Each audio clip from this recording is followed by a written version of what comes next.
यहां जरा देखिए, यह बहुत महत्वपूर्ण है मुस्तबा का हज संदेश। असल में इस इलाके में रहने वाले जो तमाम स्पिरिचुअल लीडर्स हैं, रिलीजियस लीडर्स हैं, वो इस दौरान, हज के दौरान एक संदेश देते हैं और वो संदेश बहुत महत्वपूर्ण माना जाता है। मुस्तबा का ऐसे दौर में आया हुआ यह संदेश बहुत महत्वपूर्ण। दुनिया में अमेरिकी दबदबा कमजोर हुआ, पश्चिम एशिया पूरी तरह बदल रहा है, मुस्लिम उम्मा और एकजुटता में ही फायदा है। पश्चिम एशिया के देश एक हुए तो नई व्यवस्था तय करेंगे। अब अरब देश अमेरिका के सैन्य ठिकानों के लिए और ज्यादा ढाल नहीं बनने वाले। अरब में अब अमेरिका के लिए सुरक्षित जगह बची नहीं है। भविष्य मुस्लिम उम्मा और नई इस्लामी सभ्यता का है। रेजिस्टेंस फ्रंट ईरान से पाकिस्तान तक फैला हुआ है। उनका यह भी कहना है इजराइल अपने अंतिम दौर की तरफ बढ़ रहा है। इजराइल को कैंसर जैसा और कैंसर का ट्यूमर और अस्थिर शासन जैसा बताया गया है मुस्तबा की तरफ से। हज संदेश में यह मैसेजिंग और यह कहा जाना, मुस्लिम उम्मा, मुस्लिम ग्लोबल ऑर्डर की बातें करना। जनरल कुलकर्णी, आपके साथ शुरू करना चाहता हूं, ये जानबूझकर एक बड़ा पैंतरा खेला गया है क्या, और ये कितना कारगर होगा, खासतौर से जब हमने देखा है कि वो जो लड़ाई बीते दिनों 1 महीने तक दुनिया ने देखी, उसमें तो ऐसा लग रहा था कि खाड़ी देश और ईरान एक दूसरे के खिलाफ खड़े हुए हैं। बहुत बहुत धन्यवाद दिनेश जी और को पैनलिस्ट भी। इसमें ये जो लड़ाई क्या मजहबी है या तेल के लिए है, अब यही नहीं पता चल रहा है कि कहाँ जा कर के फंस गई है। लेकिन जीसीसी कंट्री, जैसे आपने बिल्कुल ठीक कहा, शुरुआत से ही लग रहा था, क्योंकि अमेरिकन बेसिस पे जो जिस प्रकार से ईरान ने हमला किया और जिस प्रकार से तबाही पहुंचाई, वहाँ ज़रूर लग रहा था कि कहीं ना कहीं इजराइल को लेकर के भी और जीसीसी कंट्रीज जो हैं वो ईरान के ऊपर प्रहार करेंगी। लेकिन अब क्या देखने को मिलता है कि अब्राहम अकॉर्ड को लेकर के ज़रूर एक जो दरार पैदा करने की कोशिश की है, और वो अब्राहम अकॉर्ड, यहाँ तक कि पाकिस्तान जैसा देश जो यूएसए के लिए ईरान के पास बार बार जा रहा है, उसने भी मना कर दिया है कि हम अब्राहम अकॉर्ड के भाग नहीं लेंगे।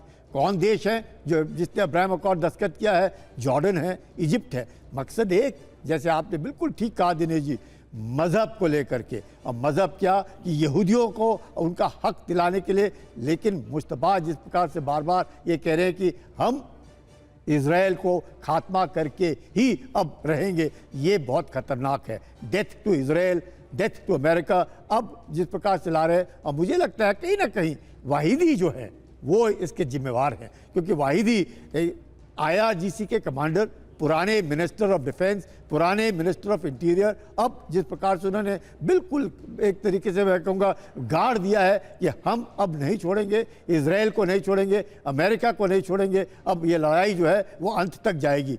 लेकिन आप जब ये कह रहे हैं सर, ये बड़ा महत्वपूर्ण है, क्योंकि मुस्तबा की तरफ से ये जो संदेश आया है, हज संदेश, ये लिखा हुआ संदेश था जिसको टेलीविजन में पढ़कर बताया गया कि आपके सुप्रीम लीडर ने ये संदेश आपके लिए भेजा है।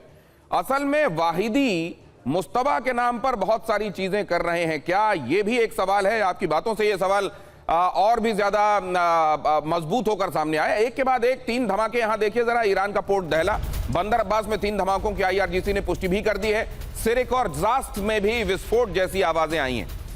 ईरान ने धमाकों की वजह पर फिलहाल चुप्पी साध ली है। होर्मुज के अहम नेवल बेस पर धमाकों से बढ़ा तनाव। तो उधर डेथ तो इजराइल की बातें, और यहां पर होने वाला ये अटैक, ये हमला जिसको IRGC की तरफ से स्वीकारा गया कि हाँ यहां धमाके हुए हैं, ये बात ईरान ने धमाकों की वजह पर जरूर चुप्पी साधी है, लेकिन ये जरूर माना है कि यहां धमाके हुए हैं। और ये बता रहा है ये घटनाक्रम की वो जो अंदेशा था कि ये बात सिरे चढ़ेगी नहीं समझौते वाली, और फिर से विध्वंस शुरू हो जाएगा। लगता है वो स्थिति आने वाली है। लेकिन क्या संजय भारद्वाज जी, ये पूरे मामले को ये धार्मिक रंग देने की जो कोशिश है, मजहबी रंग देने की कोशिश, ये चल जाएगा पैंतरा आज के दौर में, जबकि बहुत सारे देश ऐसे हैं जो, जाहिर है ये भी मंजूर नहीं होगा, सऊदी को, पाकिस्तान को ये मंजूर नहीं होगा कि वो भी क्यों चले गए, लेकिन अब्राहमिक अकॉर्ड ऑलरेडी साइन किया जा चुका है। कई देश जो पहले तस्लीम भी नहीं करते थे इजराइल को, आज मान चुके हैं कि इजराइल का वजूद है। देखिए दिनेश जी, आपके टीवी के माध्यम से मैं एक बात बार बार कहता हूं कि इस्लामिक वर्ल्ड में लीडरशिप की लड़ाई है।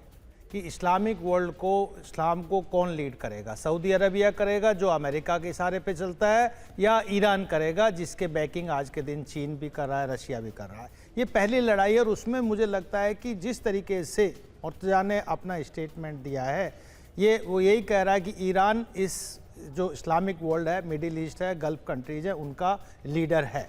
अब उसमें देखिए 2-3 बातें साफ साफ है कि कंडीशंस लेके कौन आ रहा है, मुर्तज़ा लेके आ रहा है, ईरान कंडीशंस लेके आ रहा है। वो पहला कोशिश कर रहा है कि जो लेबनान का इशू है उसको इस नेगोशिएशन में शामिल किया जाए। दूसरी बात कि साफ साफ है कि सिर्फ टैक्स वसूली का हॉर्मुज में मुद्दा नहीं है, हॉर्मुज का मुद्दा है इसकी आगे इस पर किसका एकाधिकार होगा।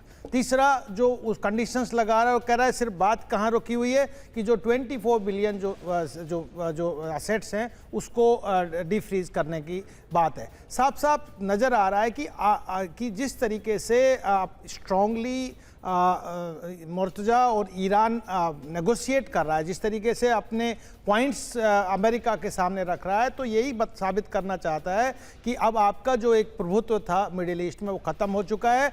अब मिडिल ईस्ट के कंट्रीज़ आप पे ज़्यादा भरोसा करते नहीं है। अगर आप जो इजराइल के जो आपका प्यार है इजराइल का, मेरा सवाल यह है कि ये जो कोशिश है, देखिए बीच में जब युद्ध चल रहा था तब भी पेजेश्कियान की तरफ से बयान आया था कि हमारी आपसे कोई दुश्मनी नहीं है, लेकिन आप लोगों के यहां से फायर हम पर आ रहा है इसलिए हम उसको रिटेलिएट कर रहे हैं।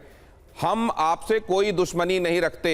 तब भी ये वाली बात सामने आई थी कि देखिए असल में इस्लाम के ऊपर किया जा रहा हमला है। ये बात भी ईरान की तरफ से जब ये हमले चल ही रहे थे, ईरान की तरफ से आवाज आई थी कि ये इस्लाम के नाम पर एकजुट करने की कोशिश इन बयानों में जो दिखाई दे रही है, क्या गिरीश जी वो कामयाब होगी या नहीं होगी?